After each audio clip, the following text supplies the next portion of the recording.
नमस्कार विद्यार्थी मित्रांनो, विजन ऑफिसर या फ्री लर्निंग एज्युकेशनल प्लॅटफॉर्मवरती आपलं सर्वांचं स्वागत आहे. आजच्या या व्हिडिओमध्ये आपण केंद्रीय अर्थसंकल्प 2024-2025 या घटकावरील प्रश्न आणि त्याची उत्तरे पाहणार आहोत. तुम्ही कोणत्याही परीक्षेची तयारी करत असाल तर हा व्हिडिओ तुमच्यासाठी खूप उपयुक्त ठरणार आहे. चला तर मग सुरू करूया आजचा व्हिडिओ. पहिला प्रश्न आहे, 23 जुलै 2024 रोजी संसदेत केंद्रीय अर्थसंकल्प 2024-25 कोणता सामान्य अर्थसंकल्प सादर करण्यात आला? पहिला, दुसरा, तिसरा आणि चौथा. याचं योग्य उत्तर आहे पहिला. पहिल्या महिला अर्थमंत्री निर्मला सीतारामन यांनी सादर केलेला 18व्या लोकसभेचा हा पहिलाच सर्वसाधारण अर्थसंकल्प होता. दुसरा प्रश्न आहे, जुलै 2024 मध्ये सलग 7 वेळा अर्थसंकल्प सादर करणारी पहिली महिला अर्थमंत्री कोण? निर्मला सीतारामन, इंदिरा गांधी, सुषमा स्वराज की ममता बॅनर्जी? याचं योग्य उत्तर आहे निर्मला सीतारामन. निर्मला सीतारामन यांनी सलग 7 वेळा अर्थसंकल्प सादर करण्याचा विक्रम केला आहे, जो आधी मोरारजी देसाई यांच्या नावावर होता. तिसरा प्रश्न आहे, केंद्रीय अर्थसंकल्प 2024-25 मध्ये अर्थमंत्र्यांनी कोणत्या प्रमुख विभागांवर लक्ष केंद्रित करण्याची घोषणा केली आहे? ए गरिबी, बी महिला, सी तरुण आणि डी सर्व योग्य. तर याचं योग्य उत्तर आहे सर्व योग्य. वरील सर्व या अर्थसंकल्पात गरीब, महिला आणि तरुणांवर विशेष भर देण्याची घोषणा करण्यात आली आहे. पुढचा प्रश्न आहे, या अर्थसंकल्पानुसार रुपये 7 लाखांपर्यंत उत्पन्न असलेल्या व्यक्तींवर किती टक्के कर असणार आहे? 0%, 5%, 10% की 15%? तर याचं योग्य उत्तर आहे 0%. 7 लाखांपर्यंत उत्पन्न असणाऱ्या व्यक्तींवर कोणताही कर आकारला जाणार नाही. पुढचा प्रश्न आहे, या अर्थसंकल्पात सिडबीच्या किती नवीन शाखा उघडण्याची घोषणा करण्यात आली आहे? ए 10, बी 15, सी 24, डी 30. तर याचं योग्य उत्तर आहे सी 24.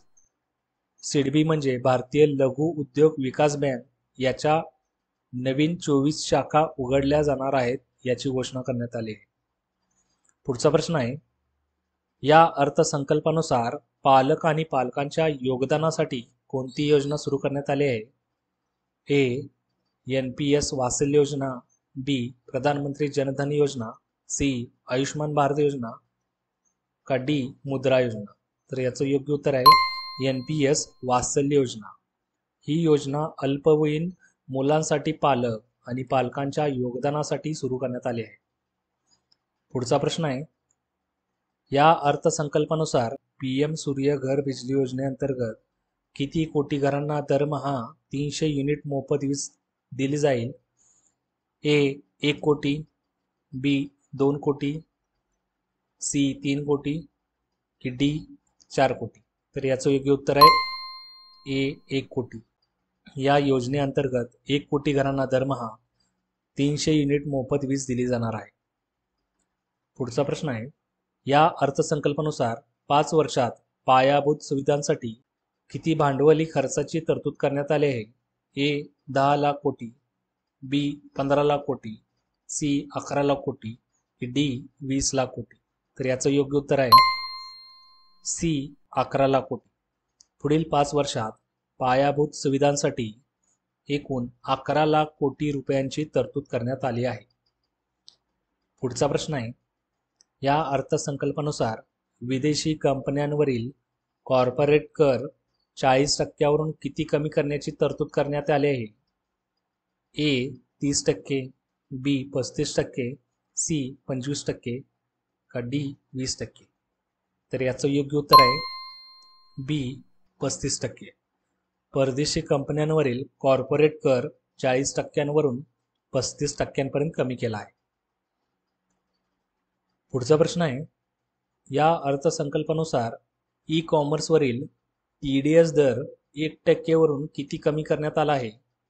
ए 0.1%, बी 0.5%, सी 0.8% का डी 1%. तर याचं योग्य उत्तर आहे ए 0.1%.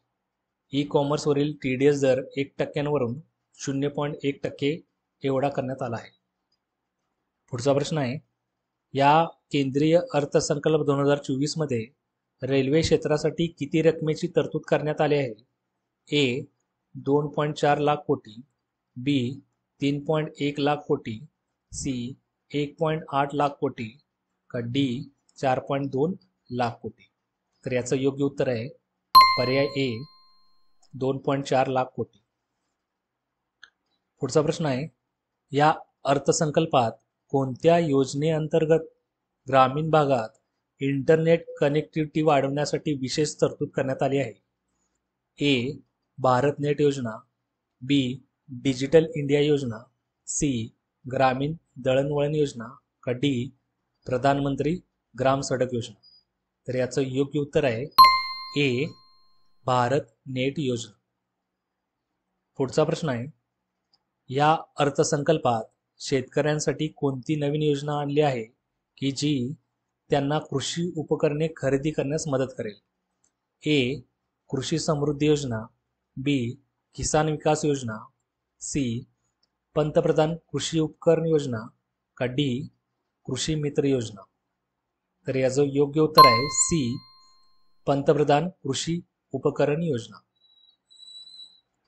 पुढचा प्रश्न आहे, या अर्थसंकल्पानुसार 2024-25 मध्ये GDP वाढीचा अंदाज काय आहे? ए 6.5%, बी 7%, सी 6% का डी 5.5%. याचं योग्य उत्तर आहे पर्याय बी 7%.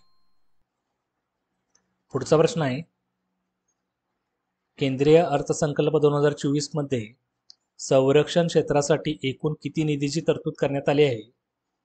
ए 5.25 लाख कोटी, बी 4.78 लाख कोटी, सी 3.85 लाख कोटी का डी 2.90 लाख कोटी. तर याचं योग्य उत्तर आहे 4.78 लाख कोटी. पुढचा प्रश्न आहे, या अर्थसंकल्पात प्रधानमंत्री आवास योजनेअंतर्गत किती नवीन घरे बांधण्याचे प्रस्तावित आहे? ए 80 लाख, बी 1 कोटी, सी 1.2 कोटी का डी 50 लाख. तर याचं योग्य उत्तर आहे पर्याय ए 80 लाख. पुढचा प्रश्न आहे, या अर्थसंकल्पात महिलांसाठी कोणती नवीन योजना सुरू करण्यात आली आहे की जी त्यांना उद्योग करण्यासाठी मदत करेल? पर्याय ए महिला उद्योजकता योजना, बी सशक्त महिला योजना, सी नारी शक्ती योजना का डी महिला विकास योजना. तर याचं योग्य उत्तर आहे बी सशक्त महिला योजना. पुढचा प्रश्न आहे, या अर्थसंकल्पामध्ये शिक्षण क्षेत्रासाठी किती निधीची तरतूद करण्यात आली आहे? पर्याय ए 1.2 लाख कोटी, पर्याय बी 1.5 लाख कोटी, पर्याय सी 1 लाख कोटी आणि पर्याय डी 2 लाख कोटी. तर याचं योग्य उत्तर आहे 1.2 लाख कोटी. शिक्षण क्षेत्रासाठी एकूण 1.2 लाख कोटी एवढ्या निधीची तरतूद करण्यात आली आहे. पुढचा प्रश्न आहे, या अर्थसंकल्पानुसार 2024-25 मध्ये कोणत्या योजनेअंतर्गत 5G नेटवर्कचा विस्तार केला जाईल? ए डिजिटल इंडिया योजना, बी भारत नेट योजना, सी 5G इंडिया प्लॅन का डी माहिती व आणि प्रसारण योजना. याचं योग्य उत्तर आहे पर्याय ए डिजिटल इंडिया योजना. पुढचा प्रश्न आहे, या अर्थसंकल्पात कोणत्या क्षेत्राला प्रोत्साहन देण्यासाठी मेक इन इंडिया याच्या अंतर्गत विशेष सवलती जाहीर करण्यात आल्या आहेत?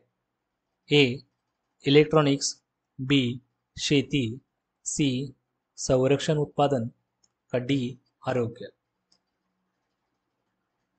तर याचं योग्य उत्तर आहे संरक्षण उत्पादन या क्षेत्राला प्रोत्साहन देण्यासाठी मेक इन इंडिया याच्या अंतर्गत विशेष सवलती उपलब्ध करण्यात आलेल्या आहेत. धन्यवाद मित्रांनो. केंद्रीय अर्थसंकल्प 2024-25 शी संबंधित सर्व प्रश्न आज आपण घेतलेले आहोत. जर तुम्हाला हा व्हिडिओ आवडला असेल तर चॅनलला सबस्क्राईब करा, लाईक करा, शेअर करा आणि कमेंट करा. धन्यवाद.